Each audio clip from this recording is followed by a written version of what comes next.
So we'll start over again. We will look at what we have been looking at before, which is the spinless electron muon scattering, or if you want AB going to CD. My mouse is not visible to you, right? It's visible. There is, yeah, it is visible. Oh, Is mouse is visible. visible. Okay, very We good. can see arrow. Excellent, excellent. Okay, so we are starting again with the transition amplitude TFI for AB going to CD, and when you square that, mod square that, and divide it by the volume and the time, you get what we call WFI, which is the transition rate per unit volume per unit time. And we had essentially a delta power 4 function and the matrix element which contained the dynamics. And this WFI, we have to take into account all possible final state scatterings of C and D. So you multiply out by the phase space, which is integral d cubed x d cubed p of each of the final states. Okay. So if you put it all together, I get WFI is 1 by v power 4, some volume element, which anyway cancels the energy momentum conserving delta function, matrix element squared, integrated over the final state momenta PC and PD. That is the available phase space. And then we defined the cross section as the transition rate per unit volume, per unit time, per collision. So we had to divide this WFI, of course, multiplied by the number of final states, divided by the initial flux. And we went over this initial flux, and you were supposed to do this homework that the initial flux can be written in terms of PA dot PB 4 vector whole squared minus MA squared MB squared and the whole thing square root. Okay, so this was your homework problem. I hope you managed to do it. And I also said it has the units, sigma has the units or dimensions of an area. And in fact, you can think of it as the effective area over which A and B interact to produce C and D. So it is in meters squared. So this is all what we saw last time. So now let's look at the kinematics. So what we were looking at is the kinematics. So the kinematics contains two parts. One is the phase space of the final state, and the other is the delta function, which is the energy momentum conserving delta function. Now, what we do is there are two final state particles, PC and PD. I take one of these objects and I re-express it in terms of a four-dimensional invariant quantity, D4PD. And this was also I gave to you as a homework. I said show that if you take D4PD and delta PD squared minus MD squared, which is the mass shell condition, these are external on-shell particles, times theta of P naught, then, sorry, this 2 pi power 4 should not be there, by the way, okay? It just stops at theta of PD. Then you get d cube PD when you do the dpd0 integration, the zero component integration. When you do just this part up to the theta function gives you d cube PD by 2ed, and this is again the one part of the homework. So when I multiply that with the 2 pi power 4 delta 4, which is coming from equation 1, then you can see that I have a d4 PD and a delta 4 PD, so which I've written in the next equation. So I have d4 PD, some function of PD, which is, by the way, not just the delta PD squared, but also the matrix element squared. Don't forget. So, ma'am, Yeah, ask. ma'am, in second line means second expression, Yeah, there should not be the 2 two pi power 4 delta power d. 4. No, should not be there. No, no, no, no. That part is that will be not there. But I am asking about 2 pi delta p naught square minus omega square. I think. No, no, delta PD squared minus MD squared. What is PD? PD is the momentum PD. Okay, total momentum. Yeah, yeah. So Means PD is energy the and 4 momentum squared. Yeah. energy and momentum both. Yeah, so PD Okay, squared. okay. So that's Yeah, just a yeah, okay. homework. I had given some hints if you remember. So PD Yes, squared, yes, I sir. will write as ED squared minus 3 vector PD squared, right? So this is PD is P0, comma vector P, right? So the first term I PD squared will be written as P0 squared. I'll drop the D. There's only D. Okay, all of them are only for D. I will write P squared as P0 squared minus E squared. Sorry, okay. P0 squared minus 3 vector P squared. Okay, and minus 3 vector P squared minus MD squared is the energy of the particle squared, right? Because E squared is P squared plus M squared. So this delta function evaluates to P0 squared minus E squared, Oh, yeah, I know. which I will write as P0 minus E into P0 plus E. And the theta function makes sure that only one of the two will be valid. That is the P0 E0 minus P0 minus E, because that means that P0 is equal to plus E, right? The other one is P0, delta of P0 plus E will be P is equal to minus E. But the theta function tells you that P cannot be negative, P0 cannot be negative. So that will immediately give you 1 by 2E in the denominator. And what is left over is the d cube P integration. Is it okay? Yes, ma'am. And in fact, this whole thing is invariant, that with the theta function, it is invariant. That was also your homework, okay? So this whole quantity, so what I've done is that I have PC and a PD integration for phase space. I take PD, the d cube PD, I write as d4 PD, and then I bring in the delta 4 PD. And if you look at equation 3, now I have d4 PD, some function of PD, delta 4, now I've rewritten the energy momentum conservation function as PD minus the remaining quantities, PA plus PB minus PC. And I can trivially perform this integration to get f of PD star, where PD star is simply this implementation, PA plus PB minus PC. Okay? So if I put this back in the first equation, my phase space dq is d cube PC by 2 pi cubed into 2e. See, I haven't done anything to that, but I have finished performing the d4 PD integration, and only thing I have left is the delta function. So that is the 2 pi times delta of, what have I got? Delta of PD squared. What is delta of PD squared? PD is now PD star, which is PA plus PB minus PC squared minus MB squared, theta of PD0. Okay? Ma'am, Yeah. Yes. can you repeat after expression 2? I was not able to. I am substituting for equation 3. I'm really sorry. I should have been able to write it one by one, but I will try to do that. I will try to see if I can write it next time in some screen or something like that. But for now, so I have this integration, right? So I say that d4 PD delta 4 PD f of PD is f of PD star. This is fine, right? Hmm. Now, what was the f of PD? If you look at equation 2, f of PD is simply the delta function PD squared minus MD squared. Okay. Yeah. Right? So I have to substitute for that PD as PD star Hmm. and remove the remaining integration over PD because that is performed already. So my equation 4 is, phase space is the d cube PC part, which I haven't touched. And of course, the 2 pi is just sitting around. So delta of, instead of PD squared minus MD squared, I will write PD star squared minus MD squared. And instead of the theta of PD0, I will write theta of PD star of 0. Okay? So I have removed 3 integrals here. You can see d cube PD delta 4p, right? So there are 4 constraints from the delta 4 function, and there are 3 integrals in d cube PD. So I have done 3 integrations, and I'll be left with 1 constraint, and that is this delta function PD star minus MD squared in equation 4. The counting is correct?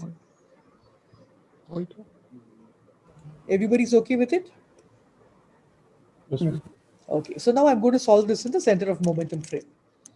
That is simply for simplicity, but it doesn't matter. I mean, so it's just that in the center of momentum frame, what I'm going to do is I'm going to start out, of course, I will set up the entire center of momentum frame, but later I will set all the particles to be massless just for convenience. And your homework is to repeat it with non-zero masses. Okay, so what is the center of momentum frame? A and B are back to back. So let them be along the Z direction. Momentum P is in the Z direction. And let us assume, just for convenience, A is in the positive Z direction, B is in the negative Z direction. They're exactly back to back. They have equal and opposite momentum, which means that the X and Y components are 0. And this is the energy, because the 4 vector is E comma vector P. And EA and EB will be different because the masses are different. EA will be square root of P squared plus MA squared, and EB will be square root of P squared plus MB squared. That's what I have written over here. you can see that if I drop the masses, EA is equal to EB is equal to P. What about PC and PD? You look at the diagram over here. A and B meet back to back in the Z direction. Okay. Now, C and D also have to be back to back. Right? It's clear, right? Because there is no leftover momentum in either the plus Z or minus Z direction. So if I don't have C and D exactly back to back, I will have a leftover momentum either in the Z direction or in the transverse to the Z direction. So they have to be back to back, but at some arbitrary angle theta with respect to the Z axis, which means that PC is EC. Let them have some momentum P prime. So the momentum will be actually the X component should have been P prime sine theta cos phi. But what can you see over here? A, B are in a line, C, D are in a line. Two lines make a plane. Therefore, the interaction, 2 going to 2 interaction is confined to a plane. And therefore, I can assume that phi equal to 0. So I can take that plane to be defined by phi equal to 0. And therefore, I have taken cos phi to be 1. So in PC, I've written it as EC, P prime sine theta only, because cos phi is 1. Then the y component would have been P prime sine theta sine phi, which will be 0. And the z component will be P prime cos theta. And PD will be having exactly equal and opposite momentum. Minus P prime sine theta, minus P prime cos theta. And energy will be ED. Yeah. Yeah, ask. Shouldn't it be only P, not P prime? That we have to now see. I've put it generically. And now we have to implement the energy momentum constraints. Is it clear? So I have, what are the energy momentum constraints? EA plus EB is equal to EC plus ED. 0 plus 0 is equal to some x minus x. So that is automatically trivially satisfied. 0 plus 0 is equal to 0 plus 0. And here P minus P is 0 is equal to P prime cos theta minus P prime cos theta is 0. So just from energy momentum consideration, I cannot tell you whether P and P prime are the same or not. In general, because EC and ED can be different from EA and EB, this is some P prime compared to some original P. So I have just used already the energy momentum constraints, but that's it. I have not used anything else. Now let's see how we can simplify this further. To simplify this further, it's very convenient to use Lorentz invariant variables. They are called Mandelstam variables.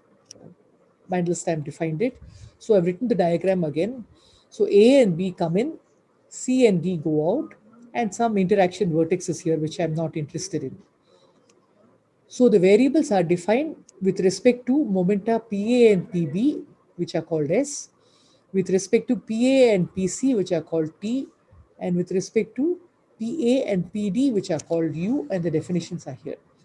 S is PA plus PB squared, which of course is also PC plus PD squared because of the energy momentum conservation. T is PA minus PC squared. Why? Why PA minus PC? Because you know that PA plus PB is equal to PC plus PD. If I bring PC to the other side, it becomes PA minus PC. And therefore, it's also the same as PD minus PB squared. And U is PA similarly minus PD squared. Okay. And you can show that for 2 going to 2 process, all the variables that you can actually have will be defined by this combination S plus T plus U. Okay.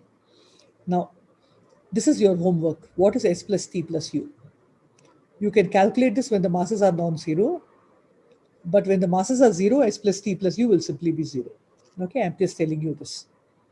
So all three are not independent. Only 2 of them are independent. If I define S and T to be independent, then U will be defined as minus S minus T. And when the masses are non-zero, actually S plus T plus U is simply the sum over all the masses in the problem, mass squares. So for example, in this case, S plus T plus U will be MA squared plus MB squared plus MC squared plus MD squared, and that is your homework to prove. Okay. Since masses are invariants, again, this is a constraint equation. So one of them can be represented in terms of the other 2 variables. So I have this convenient, yeah, ask. These variables are are unique choice, or we can make any other choice for this problem? You cannot, because there are only 4 vectors, right? PA, PB, PC, PD, and the constraint is PA plus PB is equal to PC plus PD. So you Okay. cannot make any other combination. You will find that, right? For example, if you try to make PA plus PC, you can show that it won't be an invariant. Okay, it will keep changing. So it's nothing in particular, right? Okay. So PA plus PC squared, you can write as PA squared, which is MA squared, plus PC squared, which is MC squared, plus 2PA dot PC, right? So that plus 2PA dot PC, you can rewrite in terms of T and then some other variables. So you can keep trying it out and you will show that there are only 3 of them. Okay, there are no more available. And in fact, there is a constraint between them. So there are only 2 variables, and that will be related to our kinematics, which we will see in a moment. Okay. So now I will come back to our kinematics. So I will show this maybe in your notebook. Oops. Okay. Just one moment. I think Vaibhav lost his connection. Hello. Vaibhav, you've come back. Yes, ma'am. I So lost my connection. So STU is okay. no. I have not heard your explanation. So ST and U are just simply defined like this. They are Lorentz invariant. And Yes. any other combination of 4 vectors which are invariant can be expressed in terms of STU, which you can try. And I gave the example of writing PA plus PC squared, and you will find that it can be written in terms of some other mass invariants and T. You can change S and T, means in place of S you can write T, and in place of T you can No, write S. no. The Mandelstam has defined them to be ST and U. And all high energy physicists know what is ST and U. We cannot rename it ourselves. No, But no, no. ST, I'm just saying that if our no, constraint is only energy and momentum conservation, then S. no. Two of the three are independent. Not all. Not one of the three being independent. For example, I can eliminate I can eliminate U for S and T, but I cannot eliminate both S and T and only keep U. Okay, it's very simple. S actually tells you how much is the energy being input into the system. How much energy are PA and PB bringing into your system? Either T or U tells you how much energy is going out of the system. That is what PC and PD are carrying away. One of PC and PD are carrying away, right? So you need one parameter to describe the input and one parameter to describe the output. Therefore, you need at least 2 of the parameters. Okay.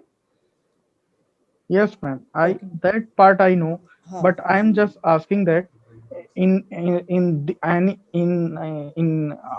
these three variables Huh. you can interchange any two. Means if our constraint is only energy and momentum conservation, Yeah. then we can interchange any two of them. Yeah. Means if PA plus PB equal to PC plus PD, then PA minus PC equal to PB minus PD, something like. No, but Means that's all. That's already there in the definition of T. We don't have any more constraint. We cannot apply again energy momentum conservation. It has already been applied okay. in the definition of S, T, and U. See, there are two definitions, right? That's coming from the energy momentum conservation. You can see because you know that PA plus PB is equal to PC plus PD, right? That's why. Okay. Fine. Let us go back to our kinematics now and see how we can rewrite this. So this is a little messy. Please follow. I'm sorry. Okay. If we had done it on the board, it would have been much easier. So the dqpc is sitting over here. The delta of the PD star is sitting over here. With the theta function has already been implemented because we took the energy to be positive. So we can just simply drop this. Already our energy of PD is positive. Now, let me write this in spherical coordinates. What is dqpc? PC squared dpc d omega. D omega is d cos theta d phi. So I have integral over dpc and I have integral over d cos theta d phi. And now I've written the delta function. I've expanded this PA plus PB minus PC squared as, why have I written PA plus PB squared? Because you can see that PA plus PB squared is a very nice quantity, which is simply S. So I've written this delta function as PA plus PB squared plus PC squared minus 2 PA plus PD dot PC, and the minus MD squared comes here. Now this is simply S. PA plus PB whole square is S. PC squared is a 4 vector PC squared is MC squared. And you can see from what I chose, PA plus PB I chose with 3 momentum, P and minus P. They were back to back. So the only component of PA plus PB dot PC is the energy. Here, PA plus PB is EA plus EB 0, 0, 0. It has only the energy component. And therefore, this is simply EA plus EB into EC. So this part is 0 in the center of mass frame. That's why I chose the center of mass frame. Okay. So I can simplify this as S mc squared. I put the minus md squared in the front, and I have only this term minus 2 EC into EA plus EB. Now, just to remind you of the kinematics, I've written it over here again, PA, PB, and PC. So you can see that EA plus EB, okay, maybe so we'll do this one by one. First, show that PC dPC is EC dEC. How will you show this? We know that E squared is equal to P squared plus M squared. Differentiate both sides. 2EC dEC is 2PC dPC because M is a constant. So you can show this, right? No problem. Now, show that 2PA plus PB dot PC is equal to S plus MC squared minus MD squared. This you can do yourself, okay? This is no difficulty. However, it's very easy to see that if I do PA plus PB dot PC in the center of mass frame, these terms are all 0. It says EA plus EB into EC, okay? But EA plus EB whole squared is S. So EA plus EB is root S. Because what is S? S is PA plus PB whole square. In the massless limit, PA square is 0, PB square is 0. So this is simply 2PA dot PB, which is simply this. So EA plus EB is simply root S. So that means this quantity is 2EC root S. Okay? And when I drop the masses, MC squared is 0, MD squared is 0. So I have S minus 2 root S into EC. So that's what I've written over here. So I have taken P squared as P into P. P dP I've written as E dE. So 1 E and 1 E cancels. D omega I've written as D cos theta D phi. And the delta function is S minus 2 EC root S. Okay? And now I use delta of A minus Bx is 1 by mod B delta. So I write delta of E because that's what I want to integrate. I've got DEC, I want to write delta EC. So it will be delta EC minus root S by 2 and then 1 by mod B. So 1 by 2 root S will come out and 1 by 2 root S has come out here, which comes out to be 1 by 16 pi squared, 1 by root S. And I have to put in this. In the massless case, PC is equal to EC is equal to root S by 2. This PC, I have to write it as EC because when I do the DEC integration, I get EC is root S by 2. And then of course, D cos theta D phi. And when I continue with this integration, so I've written it again. So I have this quantity, the coefficients I've written again, D cos theta D phi. There is no D phi at all because it's a 2 going to 2 process in the plane. So the D phi integration gives me a 2 pi and I only have D cos theta. And if I put it all, oops,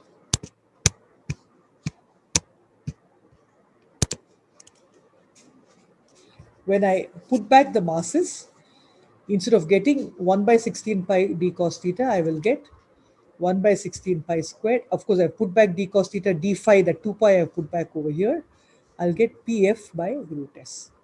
And since Pi was equal to Pf and massless, that is equal to root S by 2, I got this equation. So this you can do as homework. So now what I have shown is that I had d cube Pc, d cube Pd, okay, and a delta 4 function. So d cube Pc is 3 integrations, d cube Pd is 3 integrations. So I had 6 integrations and I had a delta 4 function. So I should have been left with 2 variables. But because the d phi integration is trivial, I'm left with only 1 variable, which is d cos theta. So everything else is fixed in the 2 going to 2 process. Only the angular integration is left over. Okay. So I've done the entire final state phase space. Now I have to do the initial flux. I told you that the initial flux is this. I'm taking the massless limit And when the masses are 0, I just get PA dot PB whole squared, which is simply 2s. Okay, and if I put back the masses, your homework is to show the flux is actually 4 pi root s. Since pi is root s by 2 in the massless case, I will get 4 into root s by 2, which is 2s in the massless limit. So if I put back this quantity, I get d sigma is the matrix element squared, which contains the dynamics.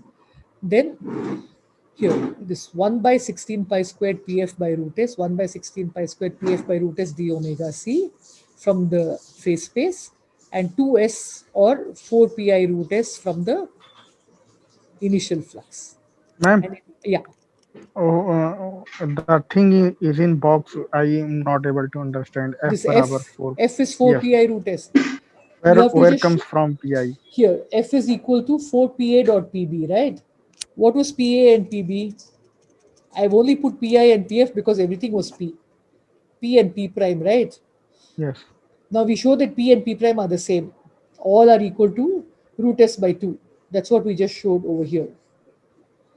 So just to distinguish between I could have called it p and p prime maybe, but p is very difficult to see, so I just put pi and pf. Okay, so pf is simply p prime and pi is simply p, because pa dot pb only contains root s.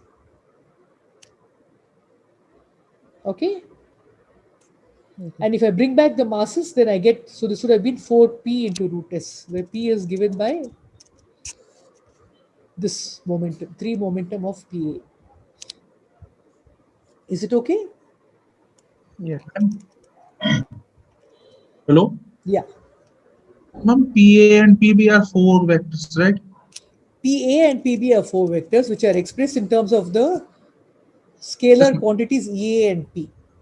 But ma'am, when we do PA dot PB, then there should be a minus sign also.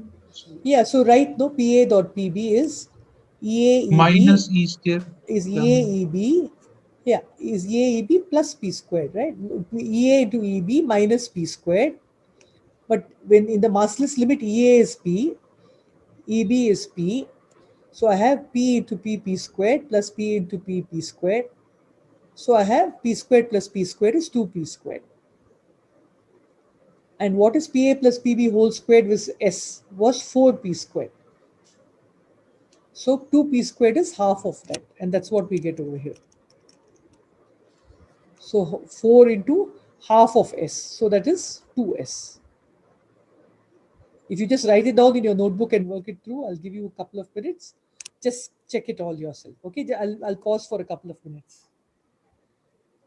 All of you can try it and make sure that you get it right. Okay, so did you understand? So what you have to show is in the massless limit, show that S is equal to 4P squared.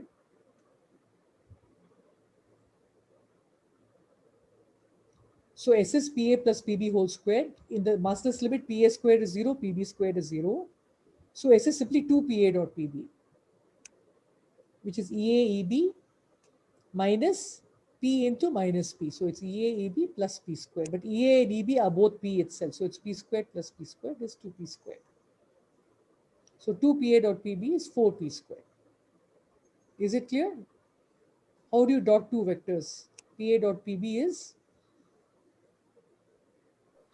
EAEB plus P square. this EAEB plus zero P. component multiplied minus this into this, minus this into this, minus this into this, right? But this already has a minus sign. So the minus into minus will become a plus. So there is a G mu nu, right? So this is, let us say this was PA upper mu. Then make one of them lower. So it will flip the sign of the XYZ components and then multiply it with the other guy. Is it clear how to multiply quadravariate and covariate vectors? In your mind, you have to always flip the sign. So if this is PA, this is PB, it will be EAEB minus of this into this, minus of Y component multiplied, minus of Z component multiplied. Did everybody get it? Yes. Okay, Yes, fine. ma'am. So now let me write, good. So I'm writing the final answer here. So what I've done is I've not done anything about the matrix element. This is the coming from the phase space, including the d omega c, and this 4 pi root s is coming from the initial flux. So I have to I have to calculate the matrix element squared. You can see S is a constant for a particular process. It's the amount of initial energy coming into the system. So I have to write PF, and PI is of course also a constant. Write down the matrix element, integrate over omega C to get the cross section. So PI here, I've written here PA, PB, and PF is PD or PC. And d omega is simply d cos theta d phi. And when in the massless case, PF is equal to PI, so it simply cancels, and I only get this. So now that I have set up this cross section, let me actually compute the dynamics for the spinless case. AB goes to CD. So I have to now compute only the matrix element. I hope you remember the Feynman In rule. previous Yeah. page, Yeah. Tell me. in previous page, Yeah. PF should not be equal to PC plus PD, mod No. of PC. Each one. Remember, it was called P prime, right? Here, P prime sine theta, P prime cos Oh, theta, yeah. and PD Hmm. was minus P prime cos sine theta minus P prime cos theta, right? So Okay. each of them is equal to, yeah. Please work through this. I think the only way to actually get a handle on this is to work through it, okay? So now we come back to our favorite. AB goes to CD, and this is the photon with momentum q, which was either PA minus PC or PD minus PD, whichever way, okay? And what was the Feynman rule? The matrix element can be written as IE times the sum of the momentum at the mu in vertex, PA plus PC mu. Then the propagator from mu to nu, which was minus I g mu nu by q squared. And then a similar vertex factor, i.e. PB plus PD nu. I remove the g mu nu. This is simply PA plus PC dot PB plus PD and E squared by q squared. And what was q squared? PA minus PC squared. And if you remember what was PA minus PC, it was T.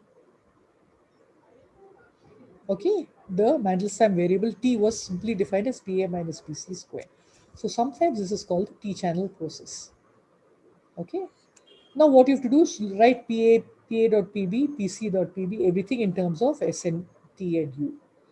You can immediately see that in the massless case, S was PA plus PB whole squared. In the massless case, PA squared is 0, PB squared is 0. So S is simply 2 PA dot PB. So PA dot PB is S by 2. And so will PC dot PD is also S by 2. And A dot D is minus U by 2. C dot B is also minus U by 2. So this is simply minus E squared by T into S minus U. And if I square it, I just get S minus U squared by T squared. So I can now write the cross section. What is the cross section? I have the matrix. Oops, this one. I have the cross section as m squared, which I have to substitute this quantity. And this was the kinematics, 1 by 64 pi square s pf by pi d omega. I want you to remember one thing. This kinematics doesn't care about the dynamics. Whether this is an electromagnetic interaction, strong interaction, weak interaction, for a 2 go into 2 process, this portion I don't need to derive again and again. It's exactly the same. I only need to keep substituting m squared. Okay, so I just write this again, 1 by 64 pi squared s. Pf and pi cancel in the massless case. For m squared, I've substituted E4 by t squared, d cos theta, and d phi is 2 pi. And I get d sigma by d cos theta. And now I've written E squared by 4 pi as alpha, electromagnetic fine structure constant. So this is alpha by 4s, s minus u squared by ts. And I've now written, and this is again your homework, T will come out to be S by 2 into 1 minus cos theta. And U will come to be S by root S by 2 into 1 plus cos theta. So this will come out to be 3 plus cos theta. Doesn't matter some numerator. Denominator is 1 minus cos theta whole square. So there are 2 points to note. First, the cross section falls as 1 by S. So as you keep on increasing the incident energy, it goes to 0. This, as I said, I wrote it in the Slack discussion group. It's very important that the cross section vanishes with increasing energy. If the cross section keeps on increasing with energy, I have a runaway solution. Okay, that means I can keep on increasing the energy and get infinite energy out of a system, which is not possible. And this is related to something which is called the unitarity of the S matrix, and that I think Ravi will teach you in the quantum field theory course. So the first point to note is that it vanishes as you keep increasing the energy. Second point is that this appears to diverge for cos theta equal to 1. But it will not diverge when we put back the masses. It only diverges because we set the masses to 0. So when the masses are small but non-zero, it will become very large in the forward direction, because cos theta equal to 1 is in the forward direction, theta equal to 0. So the cross section is very large in the forward direction. So it tells you that this scattering of electron muon to electron muon, or any AB going to CD in the spinless electromagnetic case, peaks in the forward direction. Okay. But what will happen is that when you put back the masses, instead of 1 minus cos theta, you'll get energy minus P cos theta. So you won't get 1 minus cos theta, it will be 1 minus P by E cos theta. And so it will never go to 0, it will just go to a small quantity. Okay, so please put back the masses and check this quantity. So what we have done now is that we have seen how to compute for a 2 going to 2 process the kinematics, which includes the final state phase space and the initial flux, and to compute the dynamics by substituting the Feynman rules. And this is the template we will use for all scattering. So from next class onward, we will start the proper Dirac equation and then do proper scattering for electromagnetic scattering of particles with both charge and spin. But since I have started up till here, I want to make some more definitions. So what I will do next is I will go on to decay. So what is cross-section? Cross-section is two particles collide. AB goes to CD. What is decay? One particle simply decays. So it is simply A goes to CD. So just to make the connection, there is no B. Simply particle A goes to CD. And the process happens exactly the same way, except that instead of the initial flux, we will change it, the initial flux of two particles to initial flux of one particle. And that quantity, instead of being called the cross-section, is called the decay rate gamma, which is the same WFI times number of final state phase space. And instead of dividing it by the initial flux, we will divide it by the number of decaying particles. Simply definition. So what will I get? I will write WFI is m squared times the delta function. What is the energy momentum conservation now? PA minus PC minus PD. That's all. There's no B. Nothing has changed. So you see that the decay rate, which is called d gamma, leave out this part for now, is the delta function 2 pi power 4 delta 4 PA minus PC minus PD. Then m squared is the matrix element squared. And here the phase spaces, I wrote it generically for n particles in the final state. It's d cube PC by 2 EC into d cube PD by 2 ED. For this, A goes to CD.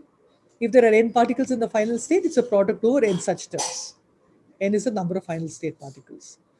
And the initial flux is replaced by the number of decaying particles, which is normalized to 2e particles per unit volume. Now, in the last section for cross-section, we proved that the delta function and the phase space and the matrix element square is a Lorentz invariant quantity. So was the flux a Lorentz invariant quantity. But 2EA is not a Lorentz invariant quantity. So gamma is a frame-dependent quantity. And because this was L squared, the remaining part, you can show that the overall dimension of gamma is energy dimension, or 1 by time. Okay. So if you take gamma in the frame where the decaying particle is at rest, which we call d gamma 0, E will be replaced by M. And you can see that the d gamma is related to between the rest frame and the moving frame by the way, these are standard notation. This is capital gamma and this is small gamma. Gamma is the time dilation factor 1 by root of 1 minus v squared by c squared. Okay. So you can see that E by M is nothing but that gamma, the Lorentz dilation factor gamma. And since it has a dimension of 1 over time, in fact, what you have learned in radioactivity as lifetime of a particle, tau, is simply 1 by gamma. And because gamma is in energy, we have to actually multiply by h cross in natural units to get tau in seconds. So the lifetime at rest is tau naught, and the lifetime in a moving frame is gamma times tau naught, whereas the decay rate is the other way around. Decay in the moving frame is 1 by gamma times decay rate in the rest frame. So gamma is not a Lorentz invariant quantity, and very interestingly, the decay rate is related to the lifetime of that state. Okay. Now, same thing you can now do. You can rewrite the kinematics. You sit in the rest frame of the particle. So the momentum, form momentum of particle PA is simply MA comma 0, 0, 0. C and D will be back to back. You can compute everything all over again. I'm not going to do it for you. Same thing, you will find that it depends only on d cos theta, because d phi again is trivial, it's 2 pi. And the overall factors are this. Gamma is mod PA by 32 pi squared MA squared. And you have to just find the M squared and integrate it over d omega. And the Ma'am, matrix element, let me excuse just me. complete this last sentence, then I'll Okay, ask okay, you a okay, question. okay. The matrix element is given by the same Feynman rules that we have done so far. Nothing has changed. Yeah, ask your question. Ma'am, the when we do pair production, just like two photon annihilate and create electron and positron. Yeah. So these electron and positron are virtual particle or real? No, that depends on exactly the process. You know that electron positron, you've shown, in fact, we showed in two classes that two particles, when they go to a third particle is always off shell. So if electron positron annihilate to one gamma, that gamma is virtual. So electron And positron if has to annihilate to two photons, or two photons have to combine to form electron positron. so, they are real when the Yeah. two. Yeah. So if you take E plus E minus goes to 2 gamma, then the 2 gamma are real and you can compute it. No. So I'm just asking when you have two photon yeah. and they are annihilated and created electron and positron. Yes, Create the electron. electron positron are real. So if you want to see it in your physical sense, just like you take first you take light cone, okay, your both photon will proceed on the surface of that light cone. Okay. Okay. Okay, so when they combine both photons, they will create electron and proton. Sorry, electron and positron.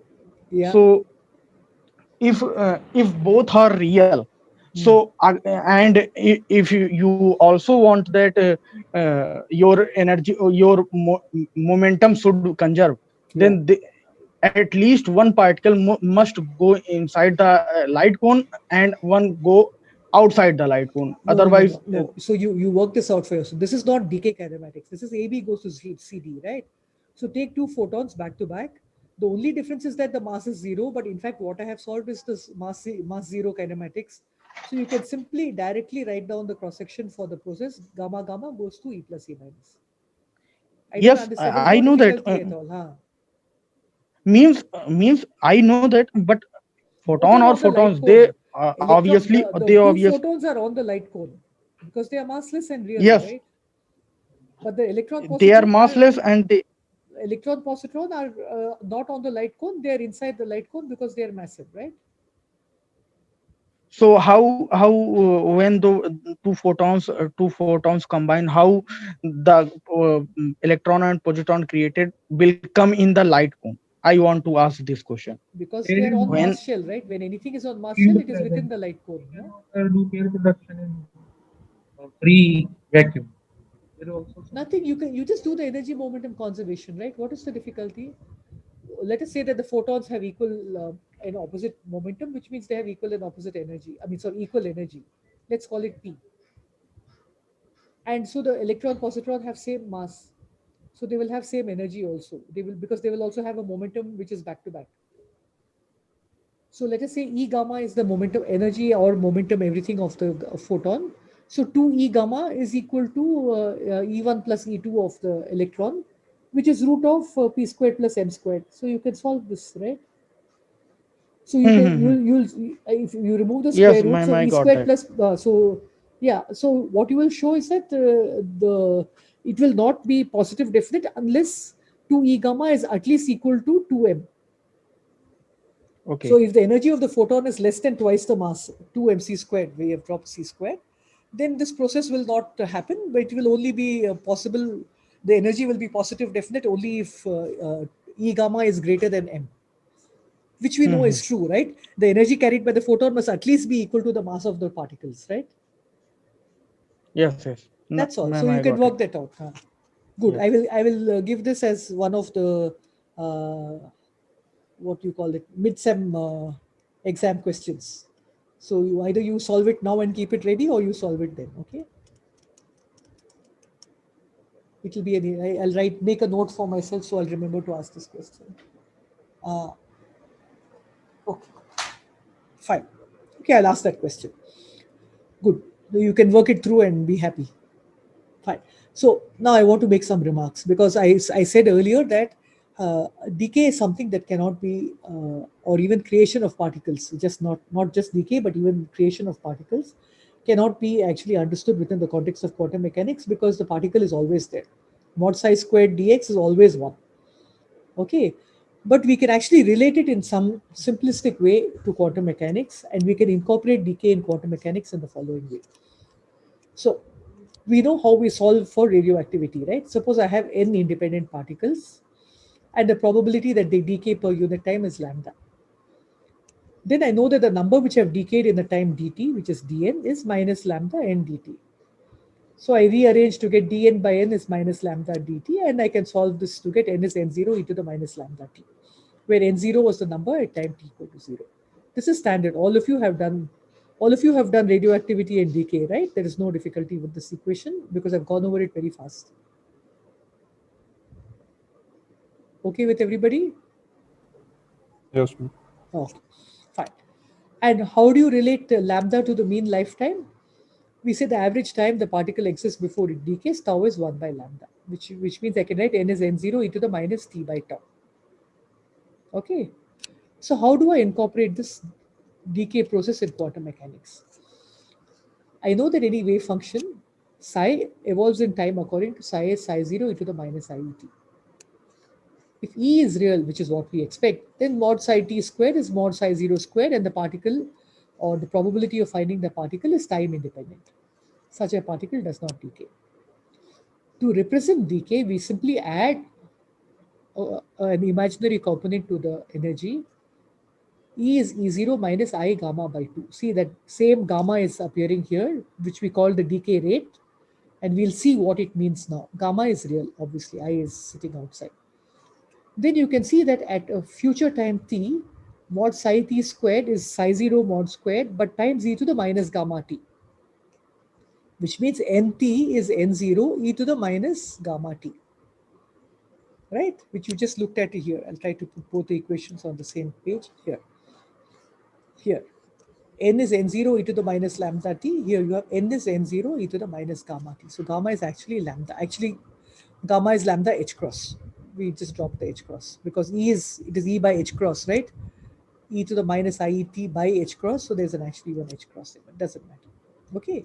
So that means psi at the time t is psi 0 e to the minus iet e to the minus gamma t by 2h cross. I just expanded out this exponent.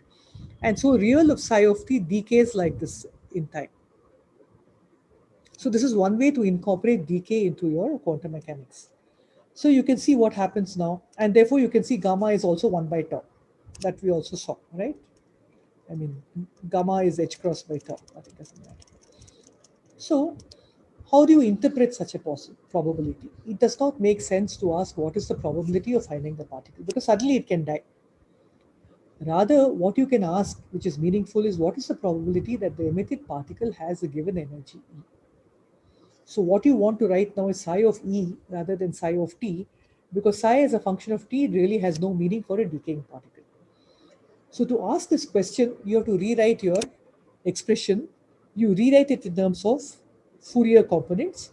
You Fourier transpose your psi of T into psi of omega or psi of E, G of E, omega or energy, okay, e to the minus I omega t with the inverse transform G is equal to dt psi of t e to the I omega t. But psi of t was psi 0 e to the minus I e naught into minus gamma t by 2. So I can rearrange this as a component with which is oscillating times the decaying component. And I can integrate this with respect to time. It's very straightforward. And I get a component which is this. Looks familiar, right? So G of omega then is the probability amplitude that the frequency omega or the energy h cross omega occurs in the Fourier expansion of psi of t. So what is the probability then as a function of E? The probability of finding a particle with energy E is simply g star g, mod g whole square, right? And I've written proportional to, I have to find a normalization constant, but anyway, I can square this and I get this. This is some curve that people have seen. I hope you have seen this distribution. This is the Lorentz distribution or bell-shaped distribution. And I can normalize this to a probability by using the fact that the total probability to find the particle with some energy E has to be 1. And then I can, please integrate this, it's very straightforward, and you get P of E to be gamma by 2 pi, 1 by E minus E naught squared plus gamma squared by 4. So you can see that this is an object which is peaked at E equal to E0 and has a width which is gamma by 2. Okay, so there are two things here. First, the imaginary part of E leads to decay. When I put in E as E minus I gamma by 2, the imaginary part leads to decay. And next is that the energy of the decaying state is not a given single quantity. It is not simply E naught. Because of this gamma part, there is a non-zero value of E which is non-zero around E naught by a width gamma. This leads to line broadening. You might have learned in quantum mechanics that only the ground state is unique and the others actually have certain thickness. That line broadening actually allows for decay. The thicker the line, the faster it decays. And that is why, in fact, the ground state cannot decay, and therefore the ground state cannot have line broadening. It is completely sharp. Okay, so this is one way of looking at decay by incorporating an imaginary component in the energy, and this is what the shape that you will get. So this is the probability E as a function of E. It peaks at E naught and has a width, so gamma and gamma by 2. Okay, this is called the Bright-Wigner distribution. So very often such peaks in the probability are called Bright-Wigner resonances, and the decaying state acquires a natural line. So the same gamma that you have here, which is the line width, is actually also the decay rate that we are computing in quantum field theory. So that's the relationship I wanted to make.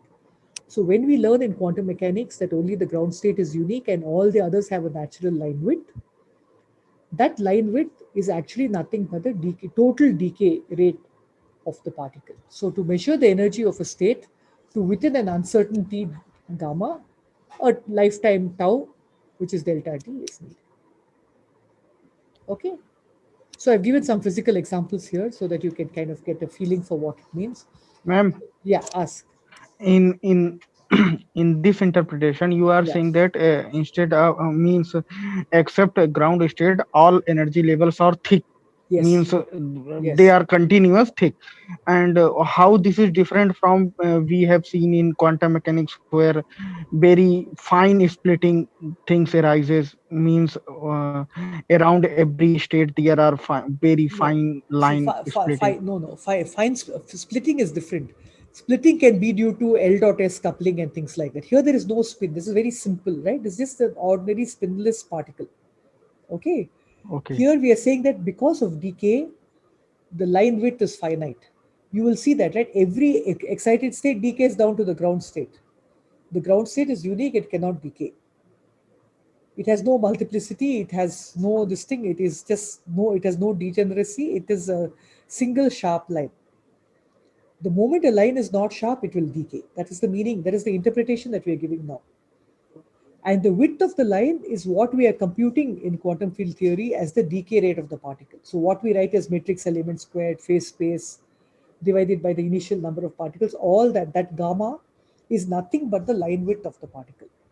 And the inverse of that gamma is the lifetime of the particle. So you can see that the broader the state, the faster it decays, so the shorter its lifetime. Okay? So this is the connection that we have made between the two cases. So I have given the example, physical example here. Electron is stable, it doesn't decay. The muon is a heavier version of the electron. Actually, it decays. So muon decays to an electron. So muon actually decays to a neutrino and an electron-neutrino pair. and the lifetime of the muon, and I've written 0 because lifetime is a frame dependent quantity, just like the decay rate. The lifetime at rest is 2.2 microseconds. So in 2.2 microseconds, the muon will decay to an electron. Okay. Now here is an example. I have two possibilities when I scatter protons of pions. Either it produces n pi pi, or it produces n rho, which is one of the octet vector mesons. And then this rho decays to pi plus pi minus. So it will look like n pi pi. So both on the left hand side and the right hand side, yeah, Ma'am, in the first example that you gave, muon decay. yeah, the muon decays to the electron, Yeah. electron antineutrino and muon neutrino. Yeah. So is this the only possibilities, or we could have other possibilities as well? Well, this is the only possibility because the muon is so light. If you have tau, tau can have other decay modes. Okay, but muon, this is the only possibility, and this is a very famous decay rate which we will compute when we come to weak interactions. And ma'am, since this decay phenomena is dependent on the frame, right? Yeah. In frame we are. So observers in different frames, will they observe something else, or like they will Yeah, observe? yeah. In fact, that is how. By the way, this is a very famous. Maybe I should just take a pause since I'm doing well on time. I want to stop here. So the muon decay is a very important thing. See, what happens is that cosmic ray particles, uh, which are presumed to have come from some neutron star or some active galactic nuclei far away in some other galaxy, which are mostly protons. So cosmic ray particles are mostly protons, but there are some charged particles, some nuclei. They keep on bombarding the Earth. Okay, when they hit the molecules in Earth's atmosphere, like nitrogen or oxygen or whatever, they produce lots of pions, and the pion decays to muon. Now, these pions and muons, especially the muons, are produced in Earth's atmosphere, which extends about 10 to 20 kilometers above our heads. Right? Now, because this muon decays, so you can see, okay, fine. All these particles are relativistic. They are traveling practically at the speed of light. The speed of light is 30 centimeters per nanosecond. Okay, that is the way to look at 3 to 10 power 8 meters per second. Okay, 30 centimeters per nanosecond or 300 meters per microsecond. So in 2.2 microseconds, this muon should have traveled a distance of 600 meters. But they are produced essentially when the cosmic ray hits the atmosphere about 10 kilometers above our head. So 600 meters is like 1 meter. So all the muons should have decayed away. We should see no muons on the surface of the Earth. But there are billions and billions of muons reaching the surface of the Earth. And that is actually because of time dilation. So this is actually one of the biggest evidences for Einstein's theory of relativity and Lorentz time dilation. That what happens is that if the particle is traveling, let us say the muon mass is 0.1 GeV, giga electron volts, okay, 1/10 of a GeV. So if it is traveling at 1 GeV, then the gamma factor is 10. So the lifetime, instead of being 2.2 microsecond, is 22 microsecond. And instead of traveling 600 meters, it travels 6 kilometers. So if you take even higher energies, and by the way, these cosmic rays have energies which go up to 10 to the power of 10 GeV. So the muons are also extremely energetic. So they trivially reach the surface of the Earth. So it's time dilation that allows their lifetime to be dilated, and therefore you can actually see them on the surface of the Earth before they decay. The second thing is that because of you, if you think, I mean, sorry, I don't have, okay, I have a picture over here. Suppose this round circle or part of the circle is Earth's surface. You can see that if I'm standing here, and let us say that the thickness of the atmosphere is a parallel line around it. Particles coming from above traverse a shorter atmosphere. Particles traveling from the side traverse a longer atmosphere. Okay. So that means because they're traveling longer distances, they should more of that particle should decay at a given energy than the vertical. This is called a secant theta effect. You will see that this decay ratio depends on secant of theta. So if Einstein's theory is true, then you should see a secant theta effect in the angular distribution of muons reaching you if you have a detector at this point. And that has actually been observed. So that is the second evidence for special theory of relativity and time dilation. Okay. So this is a very important concept, that the particle which should have decayed in 2 microseconds actually survives longer and longer. So in fact, what you will find is that muon finally decays only when it practically has lost all its energy and is coming to rest. So very rarely will you see a muon which has decayed in flight. Mostly they come to rest and then only they decay, which is why the electron that you will see from this decay has very low energy. So even if you give 10 GeV to the muon, you can't expect to see a 5 or 10 GeV electron. Only when it comes to rest, so it has 0.1 GeV mass. So the electron you will only see has some few hundred MeV of energy. Anyway, that is an interesting sideline. So that is the muon decay. However, now we come to the second question. Second part was proton and pion have collided in the lab, and there are two pathways to producing n pi pi. One is to produce n pi pi, 3-particle final state.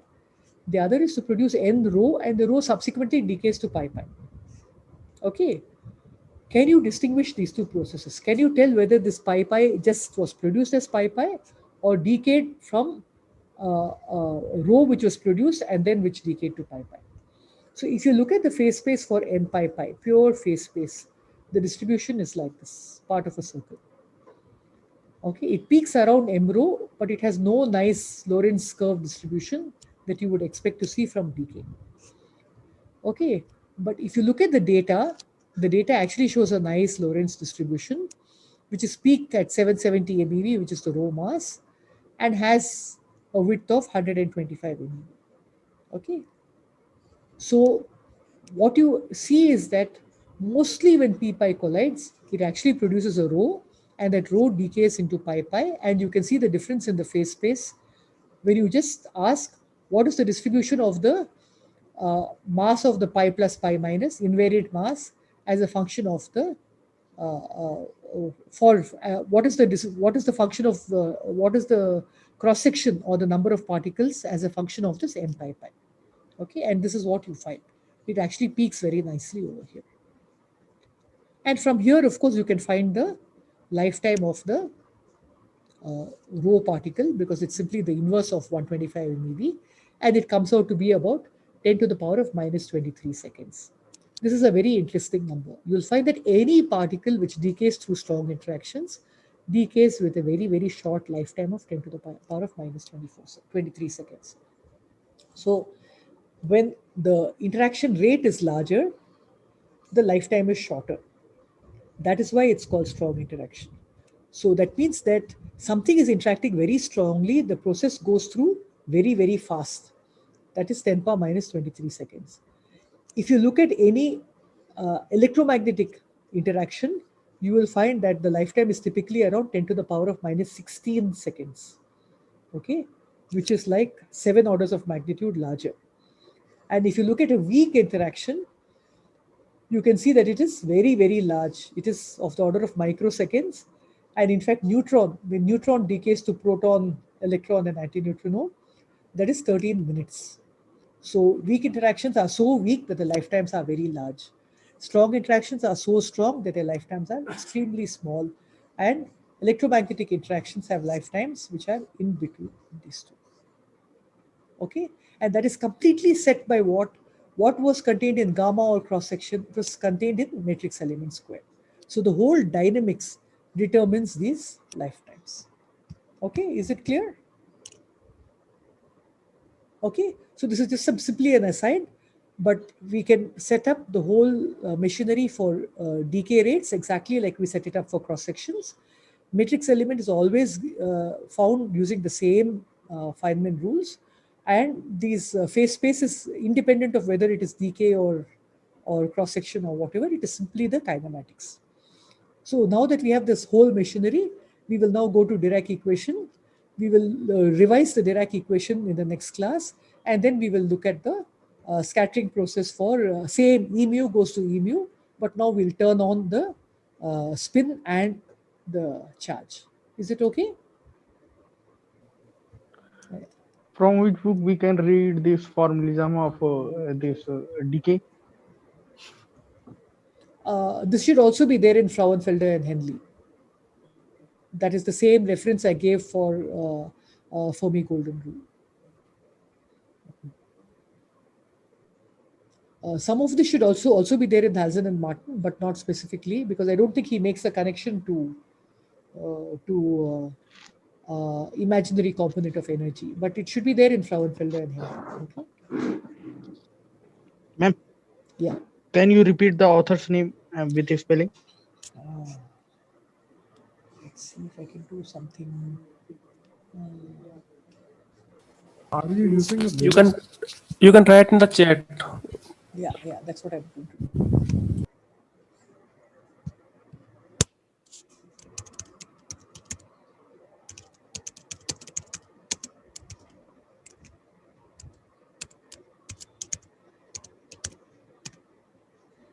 Okay, Frauenfelder and Henle. I think it's called subatomic physics or something.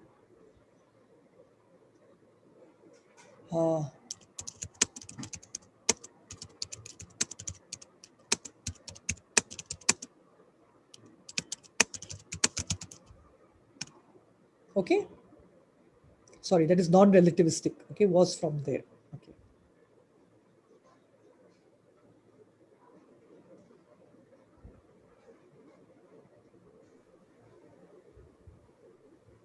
Is it okay? Yeah, ma'am. Yes, Thanks. ma'am. Hello. Okay, fine. Any other questions? I think it's so. This is basically the framework.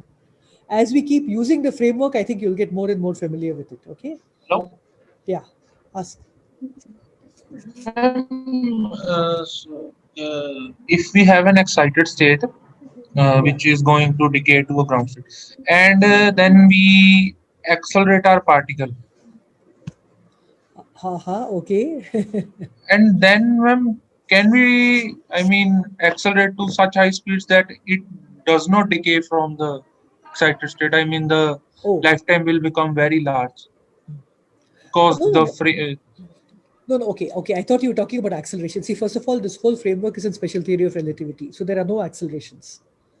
But what I mean, you mean high is that, speed. yeah. So some particle at very high speed, yes, it will not decay at all. Yes, absolutely, it will not decay. Because you see, what happens is that look at the denominator. No, I will just show you 1 second.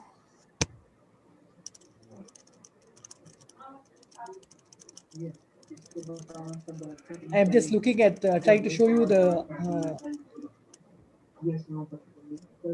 here. Can you see that d gamma is 1/2 EA? Yes, So ma'am. the rest of the quantity is Lorentz invariant, right? So as the energy increases more and more, it's in the denominator, right? So your decay rate is going to become smaller and smaller, which means your probability of decay is going to go larger and larger. So it's simply not going to decay. Also, I hope you understand, say decay is a statistical phenomenon. When we say lifetime, when I say that lifetime is 2.2 microsecond, I don't mean that every particle decays in 2.2 microsecond, right? If I collect electrons from say 1000 muon decays, I will get a Gaussian distribution which will peak at 2.2 microsecond, right? So I mean there is a statistical component to it. But as the energy increases, the probability of decay will become very small. So it will decay much later, but there will be a distribution, but that will be pushed much to the larger value, right, of time. So it will just survive for a long time. Still, there is a small non-zero probability that it will decay in a short time, but that is a very small probability, right? Maybe out of 1 million such particles, one will decay in a shorter time. Okay, I hope you realize the statistical nature of decay that you cannot avoid. You always talk about averages. On the average, you will see so many decays, right? But I cannot guarantee that every microsecond or every 2.2 microsecond there will be one decay. It's just called the half-life. It's an average kind of quantity, right?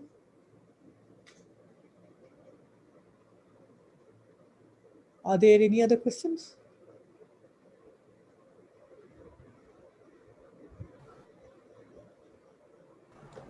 No, ma'am. Okay, fine. So we'll do the Dirac equation part. We'll set it up so that even in the midterm exam, I will ask something on the Dirac equation part also. Okay. Yeah, okay. Okay, fine. Okay then.